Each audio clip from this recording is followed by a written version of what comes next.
Ladies and gentlemen, welcome and thank you for joining us this Thursday afternoon, July 9th. I'm Tino Cuéllar, and as some of you know, my day job is to resolve disputes, or at least to write about them as a justice of the Supreme Court of California.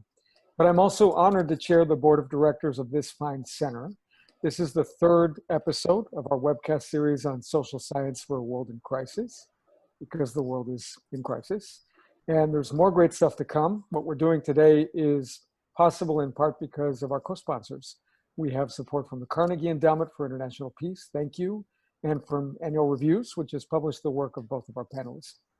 So if there were a god of politics, which probably for some of you is a contradiction in terms, she would be Janus Faced, because politics is about peace, but also war. It's about unanimous opinions, but also dissents, as I find out not infrequently in my day job. It's about harmony, but also hunger for change. Our topic today explores these two faces by analyzing polarization and contentious politics in an age of COVID. That we're dealing with contentious politics in some form is a fact of life since we've had politics, so it's no surprise to this audience that we're still dealing with it today. But it's also no surprise that contention and polarization seem especially pronounced just now. Difficult even to narrate what to make of it to our kids. So we're reaping what we've sown over decades of bitter divisions in the US. We're dealing with 3 million COVID-19 infections, almost 130,000 dead. But you can also see what we mean by conflict and contention in viral YouTube videos of interpersonal conflict against the backdrop of racial divides. You can see it in leaders actively stoking cultural conflict. You can see it in deteriorating geopolitical relationships. To spur reflection on all of these interrelated topics, I'm joined by two people whose work I've much admired over the years. You can read their very extended bios, and if I recited them in detail, it would take up probably 25% of our time today or more. So I'm just going to give you a very condensed Silicon Valley style introduction so we can jump right into discussion. Christian Davenport is a professor of political science at the University of Michigan. And he was a CASBS fellow, I'm very happy to say, in 2008 and 2009. He's also, to my surprise, the creator of a graphic novel and has an academic home not only in Michigan, but in Scandinavia. Rachel Kleinfeld is a senior fellow in the Democracy, Conflict, and Governance program at the Carnegie Endowment for International Peace. And she was a CASBS, and I was very happy to spend a good bit of time with her when she was in 2015, 2016. I've known Rachel for longer than I can remember, and she's a force of nature. She has many qualities, including, and I quote here, being an aficionado of fierce, unforgiving landscapes from Afghanistan to Morocco.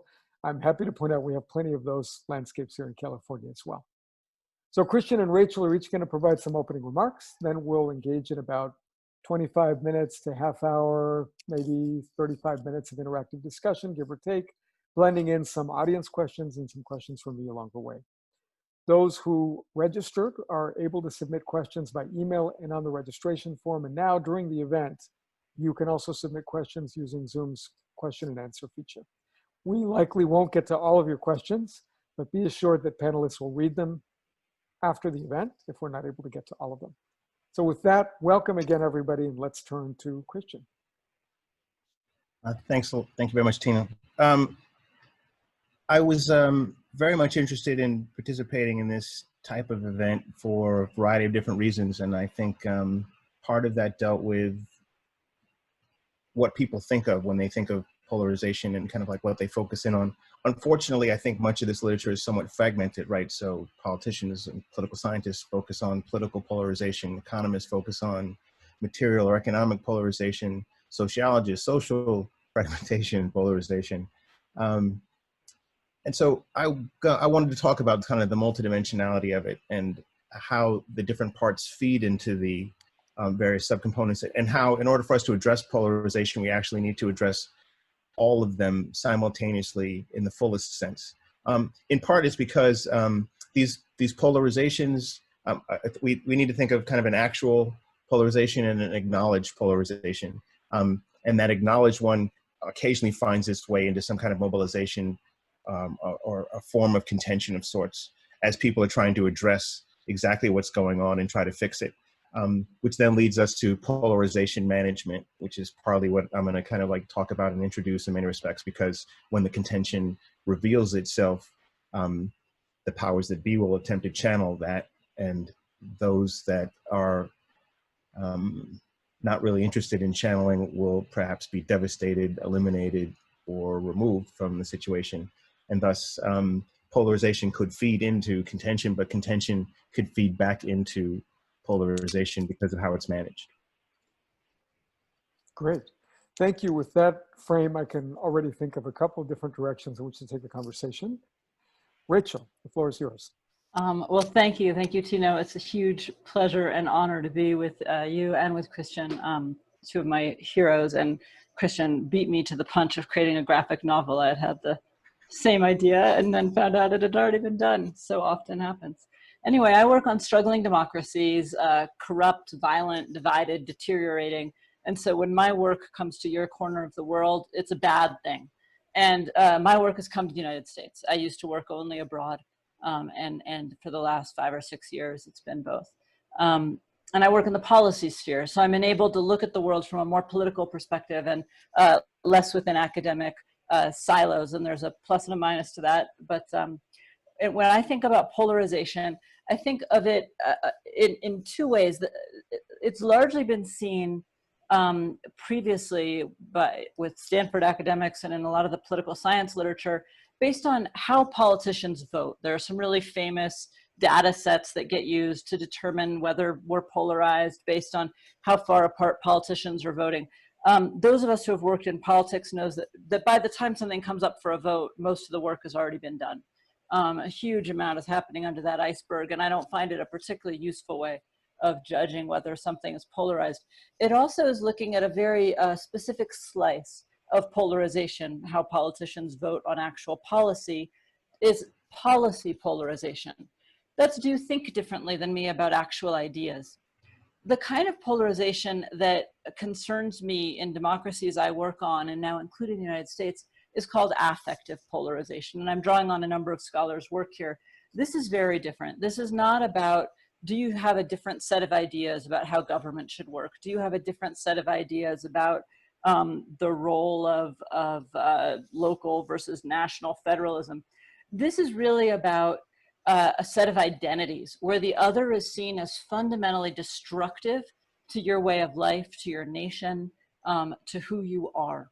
That kind of polarization is extremely dangerous because it is not necessarily about policy. In fact, policy is held much more lightly than identity and much more easy to change.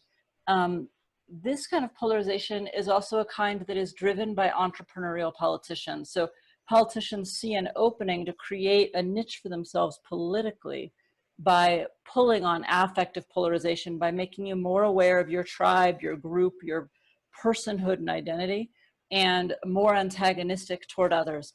This can be about race, this can be about ethnicity, this can also be about whether you wear a mask or not. It can be, in other words, about a fundamental fissure in your community that goes back to the origin of your nation state, or it cannot be.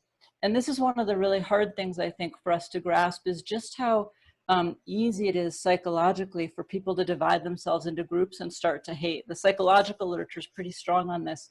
I like to go to Dr. Seuss because I have a 2-year-old. The Sneetches and the stars on Mars. You know, people make fun of Dr. Seuss, but Theodore Geisel is an Oxford graduate. He was ABD and left Oxford. And he also was a propagandist during World War II, and he knew exactly what he was doing, and he was correct. This kind of political driver to create a wedge with affective polarization is really dangerous. It's getting blamed on a lot of things. We can talk about the role of social media or political structures or what have you. But I think one thing that seems to be happening, and this is based on my colleagues' research at Carnegie, is that it can happen extremely quickly, especially if there's a fissure, an underlying fissure. You can go from not particularly polarized to extremely polarized in a very short period of time if it serves political gain. In the US, we're also facing a particularly dangerous form of polarization, and I'll stop after this, although I have a ton of things I would love to say. Actually, I'll make 2 more points and then I'll stop. First, the US is particularly dangerous in our affective polarization because our identities line up. If you have cross-cutting identities, if you're partisan identity and your gender identity cause you to be on different sides of an issue, if where you live geographically causes some cognitive dissonance with your partisan identity, that is good. That actually creates ways to bridge polarization. If they all line up so that the fact that I drink hard kombucha when I've had a hard day tells you everything you need to know about where I live, who I am, how I vote, that's an identity lineup. And that's what we're having in America right now. Race, religion, whether you're religious, partisanship, geography, they're all lining up along the same line. That's a particularly dangerous form of affective polarization because it creates a very easy fissure. And the effects are huge, and I will end here. They're huge on politics because they create gridlock. Gridlock creates frustration. Frustration at the political system creates a desire to get around democratic politics and move beyond the filibuster to get rid of norms and guardrails that held us on. They're also have huge effects on society. We know that partisans now are more likely to decry the fact that their offspring would marry someone of the other partisan persuasion than someone of the other race. That's great for racial politics. It's not so good for partisan politics. Geographic sorting, where you live, has become huge. Businesses in Turkey, people don't want to do business with those across the partisan divide. That has a lot to do with your GDP over time. So I'll stop there, but just say this is a problem I think is growing. It's particularly bad in the US, and it's has political and social dimensions. Thank you, Christian, and thank you, Rachel. I will point out that in the first 10 minutes, we've managed to mention not only polarization management, but also Dr. Seuss, kombucha, and graphic novels. So we're doing pretty well. I want to maybe make one observation about both of your sets of remarks and then ask a related question. The observation is about how both of you in different ways alluded to the impact of emotions in politics, feelings, affect, visceral reactions. And as a card-carrying political scientist, but also a member of a branch that is designed partly to channel and modulate emotions, I will just point out that it's actually striking to me how, to this day, we have real struggles in our own theories of social life and institutions to sort of assign a normative role to emotions, even descriptively, like we struggle. Like Rachel, your point about affective polarization highlights that we're still discovering how processes that are partly automatic kick in at certain points and create a very different kind of polarization than the sort of thing that VOQ was writing about in the 1950s. But normatively, here's the point that then transitions into a question.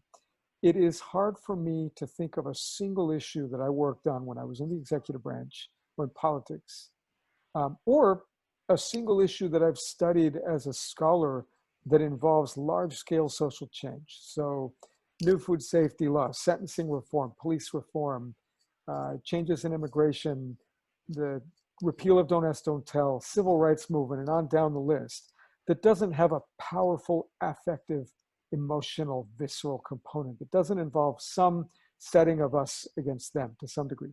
Now, obviously, it still involves building coalitions and finding ways to build bridges, but I want you to maybe mention an example or two, if you could, that can help us tease apart the bad affective conflict from the good.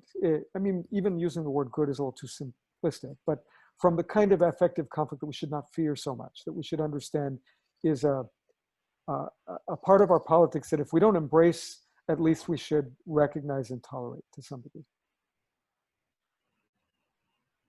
The first thing that comes to mind for myself is not everyone is going to like this one, of course, but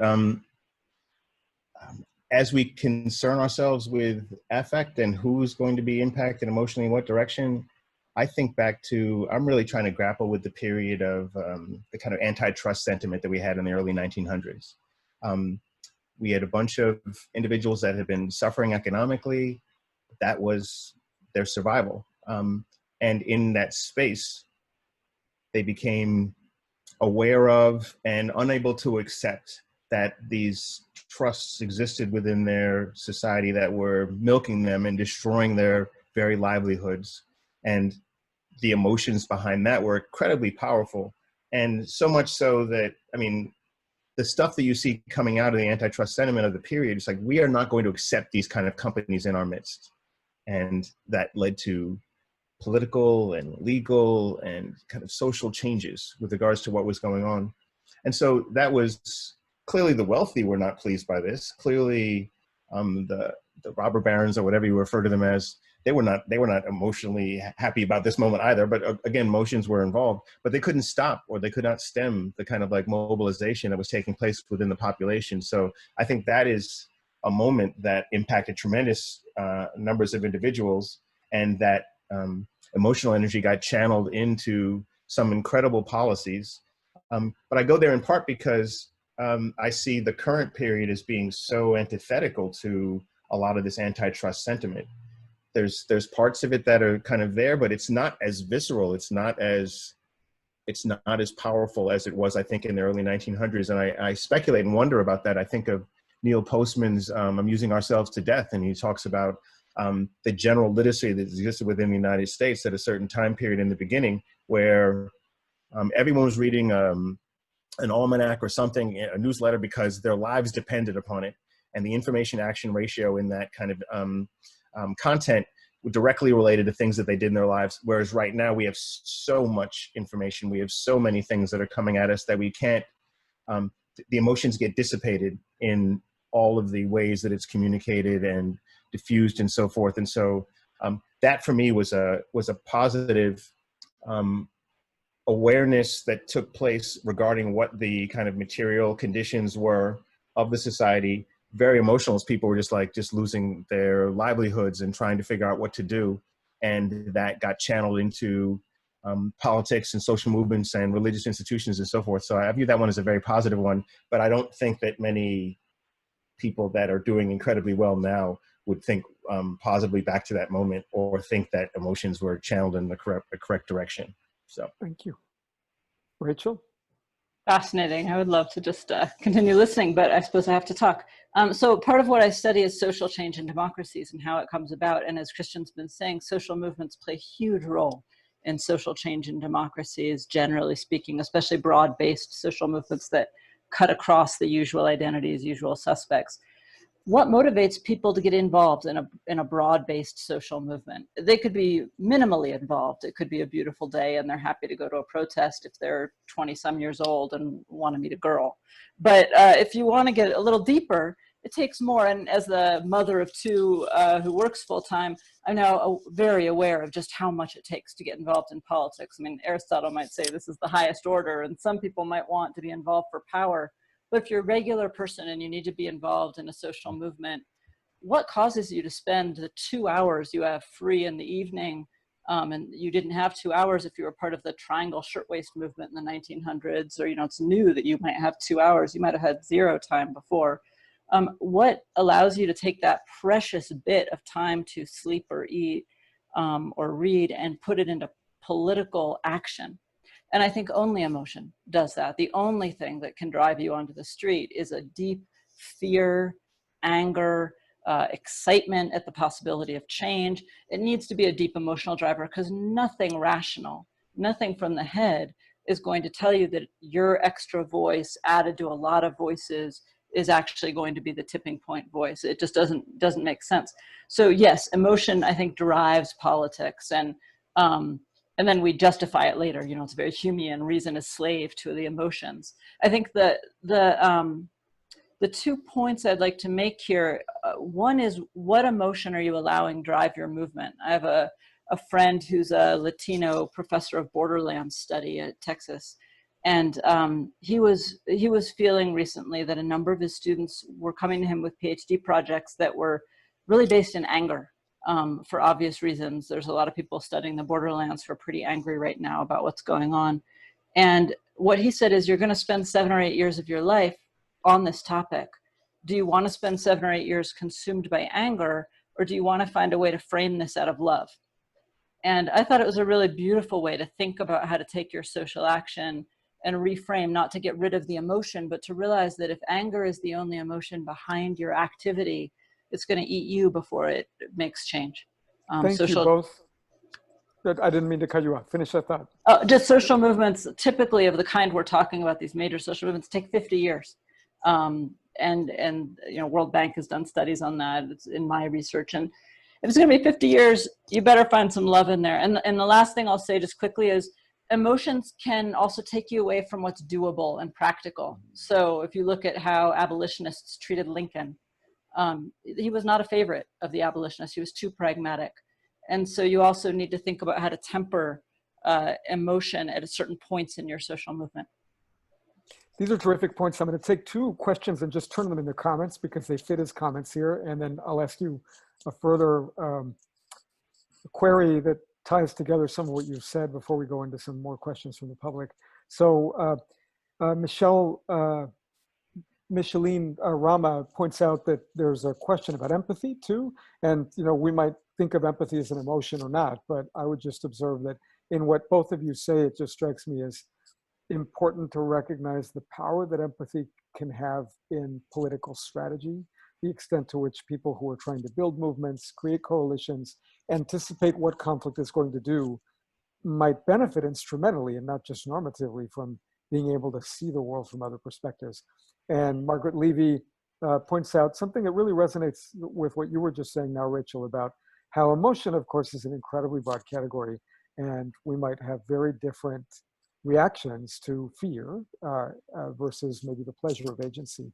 So that there's a further conversation we can have about how to disentangle these things in politics.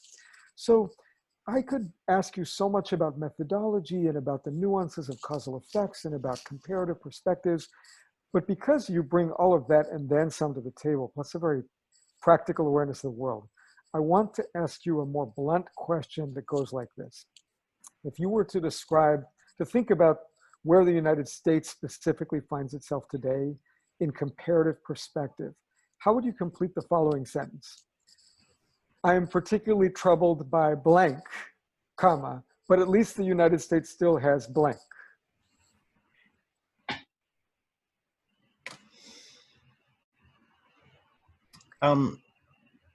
I think I'm troubled by America's lack of awareness of exactly how much the marketplace of ideas has been depleted. But I'm forgetting your language. The second blank for me is Americans naively but gratefully have hope. And let me just follow up on the depleted marketplace of ideas. Just say a little bit more about what you think is missing in the discourse right now. So what I find interesting is if you look at the Black Youth Project 100 or a bunch of the kind of Black Lives Matter movement organizations, people keep acting like it's a single thing, but that's frustrating in and of itself. But it's many organizations, and they have many different kind of claims making understandings of kind of like what's going on, different diagnoses, different distinct prognoses. I'm finding them all relatively light, for lack of a better word, with regards to their depth of analysis of exactly how you perturb capitalism, how you perturb the coercion and force that is used by the state and the relationship between those two. Which then really leads back to, if you go back over historically and you're thinking in the kind of like early 1900s or 1800s, we had, think of you had the anarchists, you had anarcho-syndicalists, you had syndicalists, you had a variety of different understandings of how the world could function, and they systematically get picked off. Now, Lipset has got this dismissive book arguing that kind of capitalism, democracy wins out because they were the best ideas. The smallest chapter in that book, I'm forgetting the title, is on repression. The fact that the capitalists and the Democrats systematically eliminated every other idea that was out there. And so now we end up in a situation where we're trying to figure out how to deal with the problems of global capitalism. And we don't really have any kind of like answers that have been passed down, in part because we purged the marketplace and eliminated them in the academy and eliminated them in society. And now we're trying to grapple with how best to kind of like revisit, I mean, what Marx's book on alienation is kind of how the socialist movement got started. And when was that? When did he write that? I mean, when did he have that idea? Capitalism has changed so much now. Who was that new theorist? And so now I find us in this space where we're not even sure where to start. But we're Americans, so we're constantly starting. And many of these things are in libraries. They have not been destroyed. They're just not easy to find. But AK Press still exists. So hope springs. Rachel? I don't remember your phrasing, Tino, but I'm particularly troubled by blank comma, but at least the United States still has blank. Okay, I'm writing that down. So I'm particularly troubled by our two-party duopoly, in which one party doesn't think they can win majority elections. Overseas, that is an extremely dangerous position. And I think it's extremely dangerous here, because if you have a two-party duopoly in which one party doesn't think they can win, they are going to resort to other means. But at least the US still has a majority of voters of both political persuasions who are willing to try to break that two-party duopoly through things like ranked choice voting, through policies that they come together on everything from abortion, gun control, really hot button issues. You actually get major groups from both parties. This is great. If you were advising a new scholar just entering the field, and like you, somebody you're mentoring who wants to be deeply scholarly, but also have the practical impact that you can have, briefing policymakers, thinking about real world problems, what would you advise that person to work on? I'll take this one first, because I actually end up in this position a lot. And I'll be honest, I would tell them not to join academia.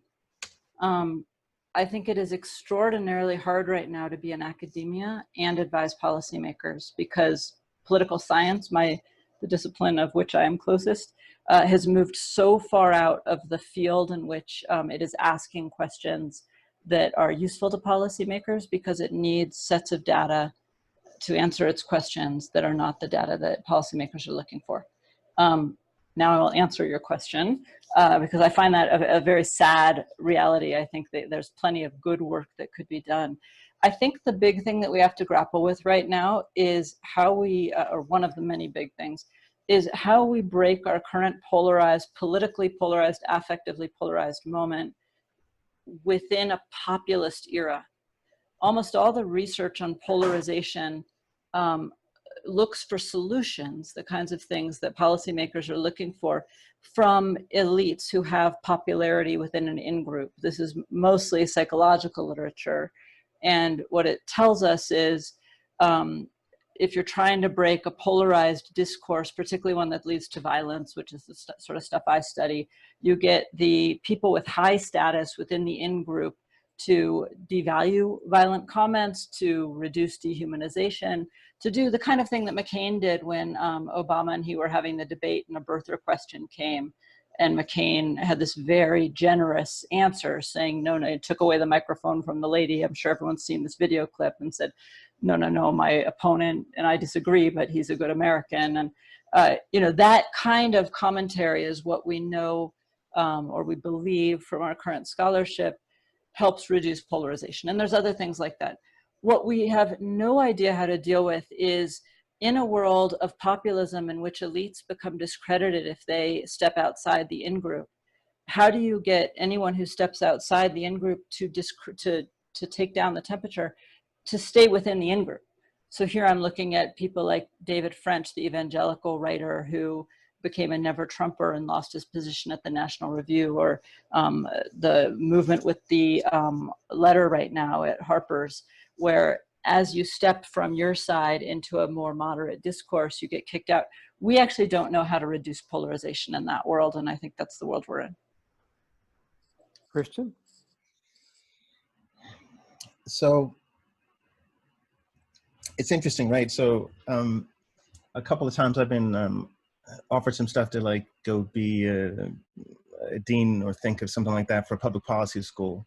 And part of my response is, I'm not in the business of trying to advise elites. I'm in the business of trying to advise citizens. So if someone's willing to reorient exactly who they're speaking to, then I think that's fine. I mean, if we have a population that believes, 40% of the population in the United States believes that the sun revolves around the earth, we have some work to do. And so I'm like, that group can be fooled by a great many things, in part because they're just not there yet. So I believe that we need to orient our work towards advising citizens. And that's one of the reasons why I went to the graphic novel. I go to anything that I think will assist in trying to kind of better facilitate that endeavor. I believe that is in the academy and for a variety of different reasons, in part because of biographical availability and the fact that the youth are already embedded within these institutions. It's easier to get to them, and to transform them, the key is you need to have a bunch of units that are similarly kind of connected, to think of it like what I'm calling integral social justice, because we need all these different fields concurrently to come together to kind of move things to then, even if they're not going into the academy, they're still better informed about kind of what they're doing as they kind of progress further. Related to that, it's kind of like, I kind of try to turn my students towards studying topics that have been around for quite some time and have not been addressed properly. So they're not necessarily the ones that are the most trendy. They're not the ones that are the most easy to measure. They're not the ones that are doable or possible in many respects. Kind of back to the conversation before about the art of the possible. This kind of, I think that is too narrowing. I think that is problem in many respects. So I push them because we actually have the kind of careers where they can actually have that dream. And if you're doing, my whole thing is, and similar to what Rachel was saying before, if you're doing that which you love, that you happen to get paid for it or not, is fine. I'm like, I'd be doing this anyway. I'd be doing it at high school. I'd be doing it here. I'd be doing it in a consulting firm. And so it's the same kind of topic. So I think if someone is advised in that manner, then I think they can get there. But I think we need to look towards the thing that is deepest, the thing that is kind of like recurrent, but not necessarily that which has been addressed. For example, I've been trying to push people to get back to Galtung's structural violence. It's highly problematic, conceptual in many ways, but boy, it's at the root of a bunch of different things. And after we stop overtly killing people and moving to other insidious ways of trying to manipulate them, like U.S. Department of Agriculture and Pigford versus Veneman, they systematically were identifying all this racism that existed within USDA that systematically gutted all Black farmers, or at least the majority of them. And so the Klansman goes to work for USDA and destroys the Black community that way. And so it's easier to pay attention to the lynching. It's easier to pay attention to the kind of overt manifestation of violence. That structural violence thing is a little bit harder. It's like, oh, can I really do that? Is that something that we can look at? And I'm just like, well, what are governments supposed to do? They're not supposed to systematically kill off their populations. And thus, yes, that becomes one of the things that we can study. So I think it's partly us kind of perturbing what we think political science is, or sociology or economics and so forth. But it's also about facilitating and creating the space within which people feel comfortable making those types of pushes. I have more questions for you based on what you've just said, both of you, but I want to remind our audience that you can ask questions too. Just use the Q&A feature on Zoom and we will do our best to get your questions in. I am struck by how both of you have a deep appreciation for a kind of historical moment that the US finds itself in right now, but you also bring a comparative perspective. So part of me wants to suggest that we go a little bit more global and reflect together maybe on how much of what is happening in the US really is deeply rooted in American history, of which there are many themes, including race, including manifest destiny, including the particular political economy of the US, including institutions that work well and not so well. And how much of it really is more of a global phenomenon reflecting an increasing awareness among billions that they're part of a shared human experience that is highly unequal. And this is a shared experience that is increasingly networked and interconnected, where news and information spreads like wildfire, where new technologies polarize, and where economic models and economic debates increasingly seem almost impossible to cabin into one particular country. So that's one direction which we can go, which I think we should go in. But if I'm also compelled to point out that if this were cable news, which it isn't, I would be pointing out that there's a bit of a subtle difference of perspective in what you've offered around academia. And I think it's a good thing. In fact, I feel like a not competent moderator if I don't, at least to some degree, highlight some slight different strands in perspective. Rachel, it feels to me like you are embracing the reality that sometimes people in think tanks or in academic positions should be focusing on elites and should be trying to provide insight and research to some extent, not exclusively, that will inform the worldview of people who have access to the levers of power. And Christian, I hear you saying, that's not who I am. And implicit in that, I think, is a sense that you hope that many people in academia, and maybe in think tanks, will not have the policymaker focused perspective and will be focused more on history, or maybe on an inchoate public that may not be ready to make use of certain ideas that you are providing, but perhaps will be at some point. Discuss. If I may, I believe we need both. Okay. I wrote this piece once called Researching While Black, which basically talked about my work in Rwanda, India, and Northern Ireland, and how I didn't really kind of identify or understand my own kind of positionality and how I was being viewed in the field.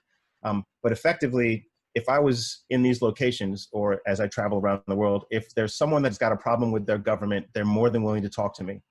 And part of that is they know, or they believe, that I, as an African-American, definitely have problems with my government. So they're ready to go there. And that facilitates a conversation that I wasn't quite clear about before. And then I realized exactly what that positionality offered me in terms of who I could get meetings with, who would be willing to talk to me. And quite frankly, if someone was part of some Oxford or Cambridge elite and they were kind of like rolling with other elites that they wanted to talk to, they didn't want to talk to the African-American, even if I was coming from the prestigious institution. But if someone was like part of a protest movement or some rebel organization, they would want to talk to the African-American. And so I noticed that. So part of that is my acknowledging that the types of information that I can get access to, the types of problems that I'm dealing with, affords me within the academy a certain kind of like ability to tap certain types of information. And I'm like, okay, well, why am I not embracing this? And I did the policy thing, right? I had an affiliation with the Political Instability Task Force. I dealt with some CIA people. I dealt with different kind of like government agencies, and okay, I didn't particularly care for it, frankly. And so I was more likely to go and interact with people that were struggling in the street or trying to figure out the mutual aid organizations that we have now, that are people are trying to kind of like engage and deal with those particular issues. And I'm kind of like, there's plenty of people that I think are focusing on public policy as it relates to the leadership of the institutions that guide many parts of the country. But the academy could also reach in this other direction as well and facilitate. So I'm just like, I think there's plenty of space for both of us to be doing that thing. And God forbid we actually coordinate across. Yeah. Rachel? I'm precisely where Christian is on pretty much all of those measures. And I think it's not just your positionality with race, it's also with class. And we notice here in Santa Fe, where I live, quite frequently, I look like what I am. I'm a scholar from a Jewish family in Fairbanks, Alaska. That's weird, but I talk a certain way. And my husband's a sculptor, and he comes out wearing welding gear. The people who will talk to him are completely different than the people who will talk to me, and the things they'll say are completely different. It's not a field experiment, but I think it's the same, and it's a reality that you have to be extremely aware of your positionality in doing research. And in terms of who to talk to, I mean, if you look at how social change happens, it's a very multidimensional reality. Political elites have to make decisions, so do policy elites. Political elites and policy elites are not the same people at all. They're two very different groups of elites, as Tino knows well. There are citizens with greater voice. Political donors are citizens with greater voice. Individuals who are pundits or what have you, they're citizens with lesser voice, but more energy and who can get out. So there's different ways and different roles to play. And if you look at how social change happens, you need these parts to, if not coordinate, at least work together in a useful manner, and at least not work oppositionally. And so you need a lot of different people pushing in similar directions, or if they're pushing in slightly different directions, that can actually be useful too. You can set a poll. You know, it can be helpful to policy elites to have academia setting a poll pretty radically so that we can get the change that we see as possible within the policy world. Whereas if that poll was set closer to the center, it actually might be more difficult to get any change. So even if you're not coordinated, it can be helpful. But I think keeping in mind the complexity of social change and also the backlash. I think often when people think about social change, they think of it as unidirectional or kind of on a roll at least. That's not at all how social change tends to work, especially in democracies. What you tend to get is a movement forward, followed fairly quickly by a backlash against, and then ideally you have another movement forward.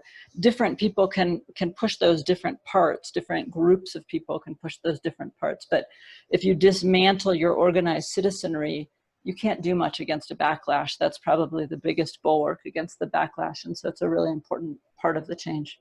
This is terrific. So much for my effort to engender conflict. So we have some great questions for our audience. I will mention two of them, and they go in slightly different directions, but they might actually intersect in interesting ways, and you can pick up either one of them.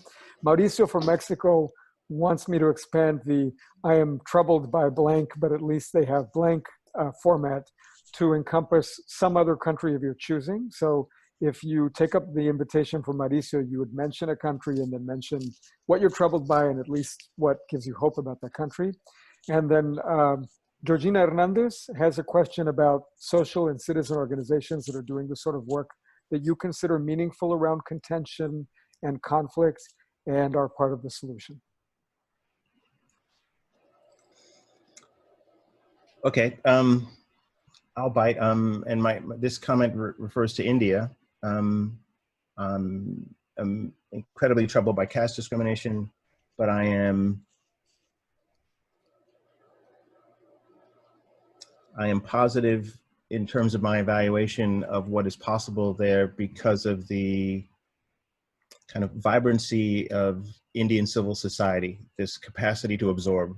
Now, this is one of the reasons why caste discrimination has lasted so long as well, because Buddha's challenge was incorporated. They made him a Hindu god. So the society is phenomenal in its ability to kind of absorb and take in, but there's a certain vibrancy to it that I think still, despite several thousand years worth of dealing with this practice, folks are still fighting it in a tremendous number of ways, from everyday resistance type stuff to overt manifestations of kind of rebellion to more Jim Scott-like, just kind of like picking up and moving to another location. So I think, yeah, that would be my answer to that one.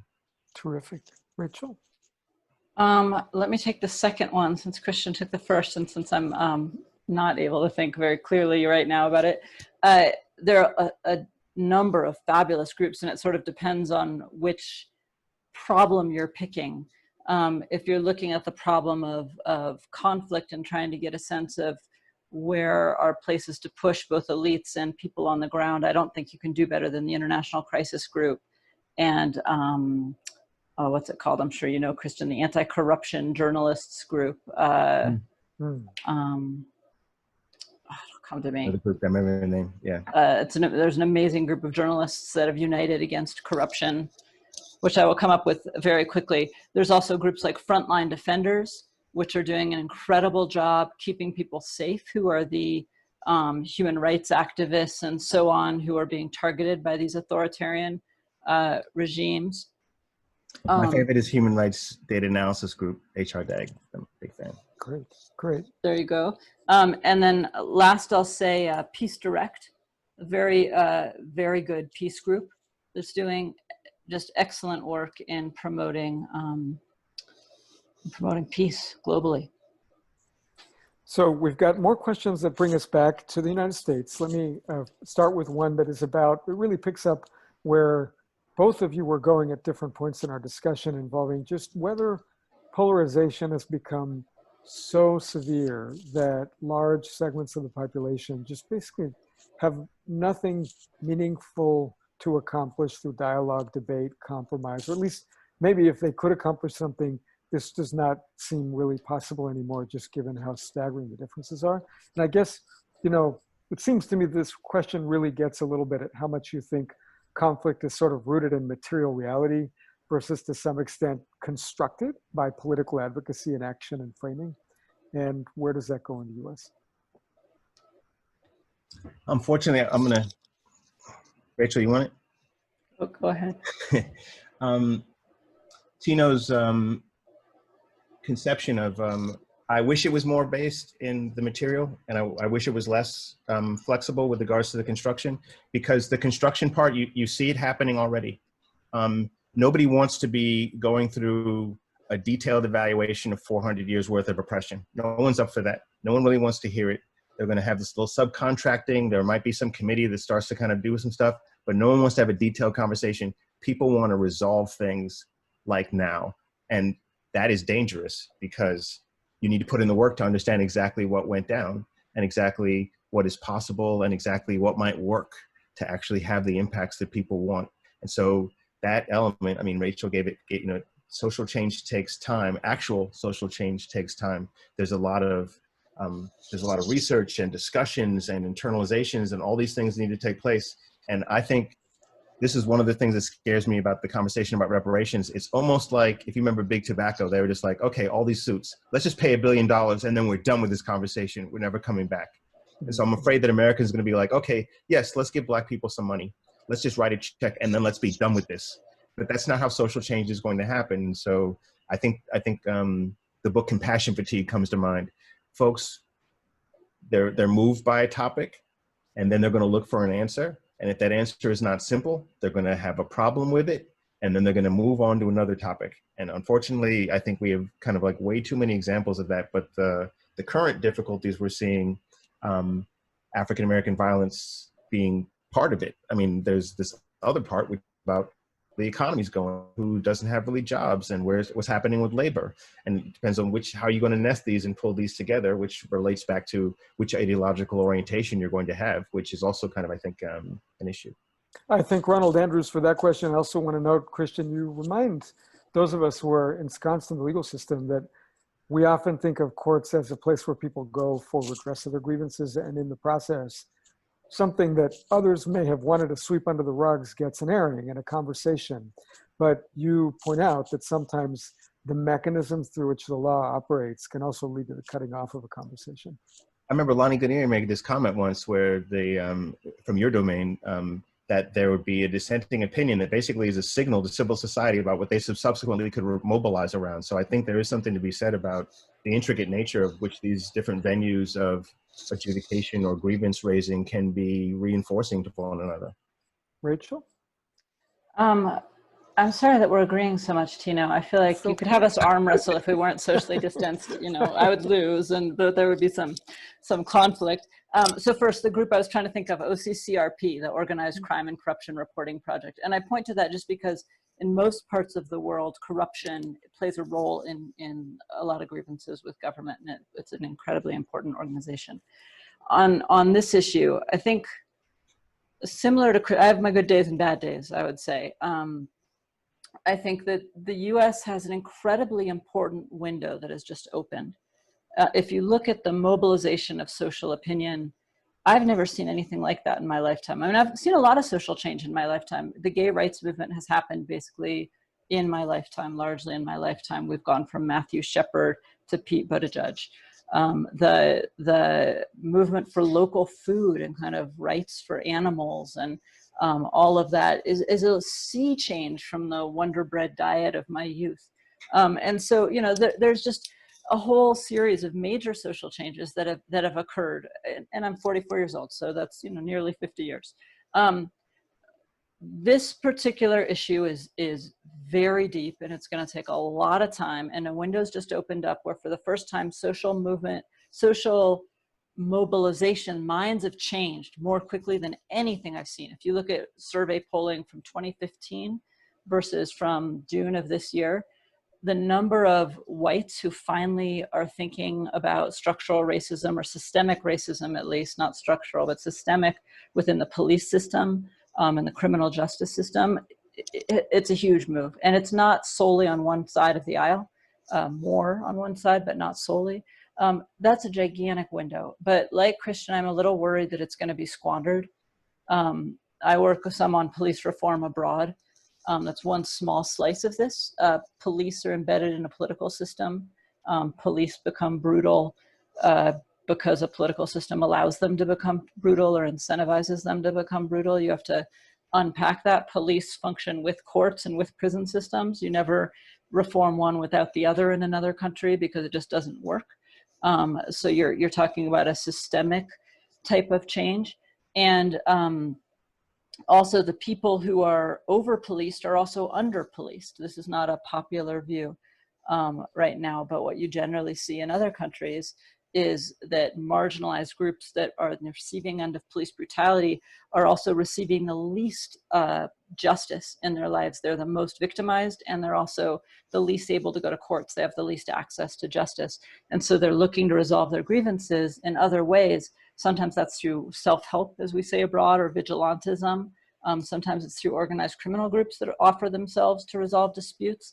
None of this is pretty. We have the same problems in a lot of our inner cities when you get brutal justice and so on.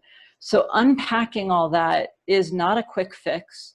And it's not necessarily about pointing fingers, although some of that might be necessary, as dealing with the reality of a society that had long been dominated by one racial group and now needs to create a multiracial society and resolve that on a political level. That is a hard task to do. And it can't happen against the institutions you're trying to change. And I'll end here because it's probably the least popular point, and I should end before I dig a deeper hole. But when you look at police reform abroad, police can slow walk anything.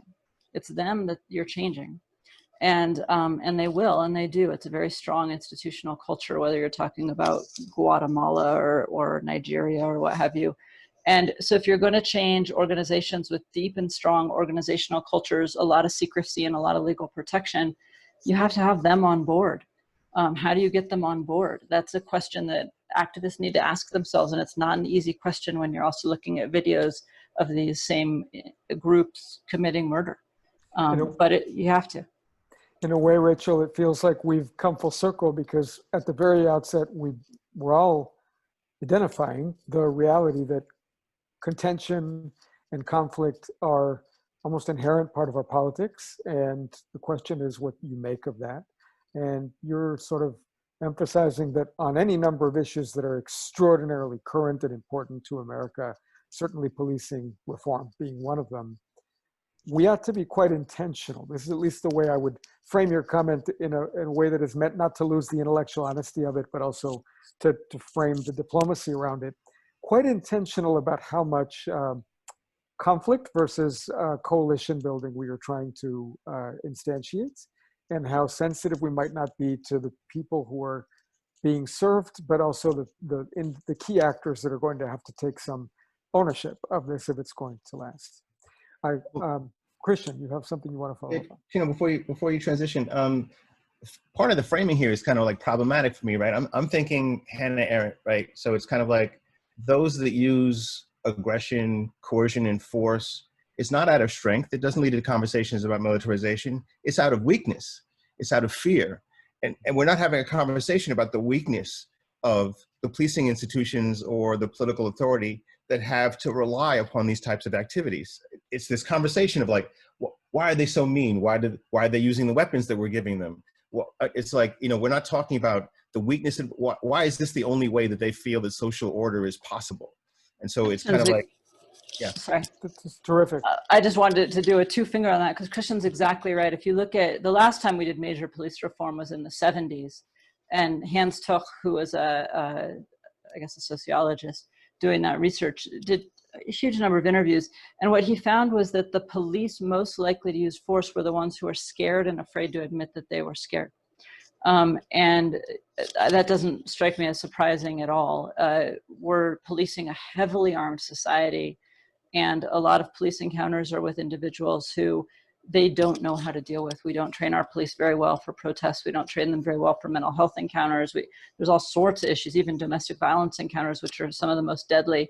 We don't train our police particularly well for.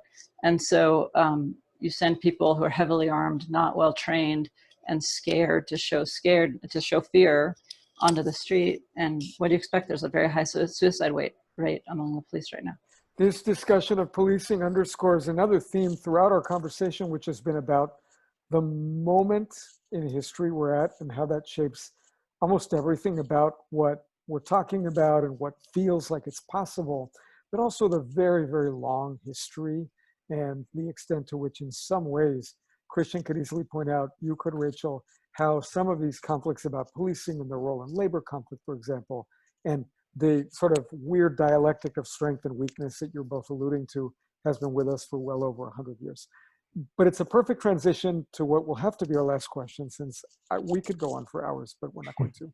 And this comes from Daniel Stitt, and he wants to know what you have observed in the last 4 months in politics, if anything, that is, or in politics or government in the US, that has surprised you. And if there has been a surprise, does it make you feel more or less hope for the future?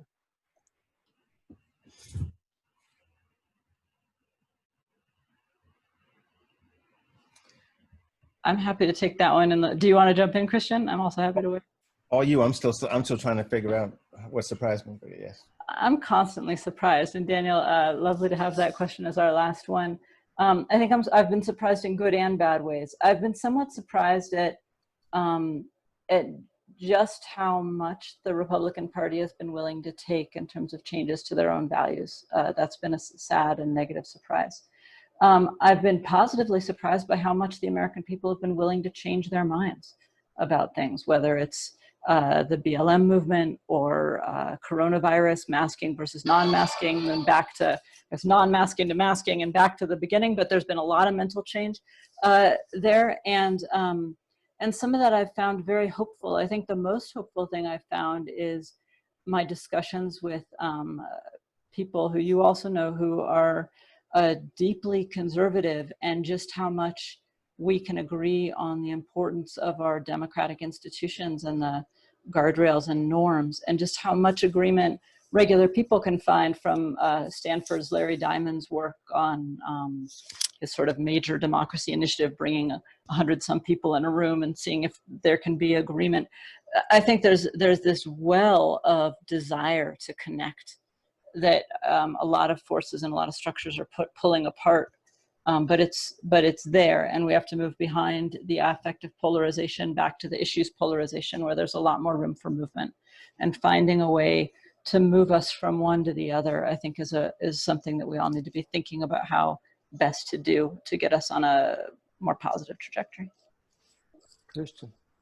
So I think I've been most surprised at the blatant efforts from the president to court security force institutions and to raise them up in any way, shape, or possible, where he's overturning prosecution attempts at individual officers and just taking any moment to celebrate them, while at the same time allowing them to get targeted by Russians and so forth. And so that discussion, and kind of like the distancing that normally takes place between a democratic leader and the security forces, both those that are used abroad, presumably, and those that are used domestically, that I found to be quite something.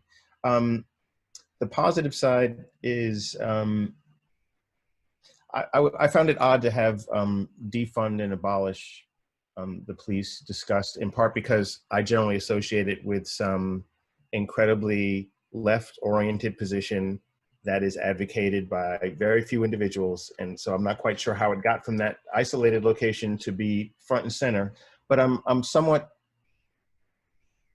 I don't understand why it's not, why the pitch wouldn't have been reprioritization. Let's think of a reprioritization of what we like to fund and what we'd like to support. And I get the marketing sense. Defund the police is very catchy. But we're asking for, or I think what we have the opportunity for, what I'm hopeful about, is we can have a reprioritization about what we'd like to support within this country. And among the various categories that could be supported, I'd like to see that opened up, and think we have a space for opening it up. But it's unfortunate that we haven't really had that before, which I think is rather interesting. It's like, of these 10 things that are on the discretion of the kind of leadership to actually fund, what should our priorities be? And how much money do you think we're actually spending on them? I've never seen anybody ask that question, but I think most people will be surprised about exactly where money is spent and how solidly that's been consistent over administrations. And so I kind of snuck back in a negative thing, but sorry, okay. What I want to express appreciation the most for all your thoughtful perspectives and insights is how both of you kind of represent a view that I would describe as being honest about the complexity of the moment in the world, about the importance of putting this moment in geopolitical context and comparative context and historical context. But that complexity for the two of you is not paralyzing. it doesn't stop you from speaking quite clearly about what you observe, about what gaps exist in our knowledge and our understanding, in the work of our institutions, and our appreciation of their vulnerability or their strength. So I am delighted that you joined us. I hope and expect that our audience has found this as illuminating as I have. I want to thank again Carnegie Endowment for International Peace and Annual Reviews for helping us do this. And I want to remind anybody who's taking the time to watch us that we're not even close to done with our series. Next week, we're going to be opening registration for the 4th episode, which will take place Tuesday, July 21st at 2 p.m. Pacific time. The broad theme will be how the past informs the present as context for efforts to demand improvement of civil and human rights for African Americans in the U.S. We're going to have really interesting folks participating: Brenda Stevenson from UCLA, Doug McAdam, former CASBS director and Stanford sociologist, and founding director of the Martin Luther King Research and Education Center, Claiborne Carson. And Zab Briggs, my good friend who is formerly with the Ford Foundation and soon to join the CASBS board, will be moderating. Until then, please go to the CASBS website, find out more stuff. We're going to post the names of the organizations that we talked about so you can learn more about them, and stay safe. And thank you again, Christian and Rachel, for some terrific and thoughtful comments. Thank you. Thank you very much. Take care.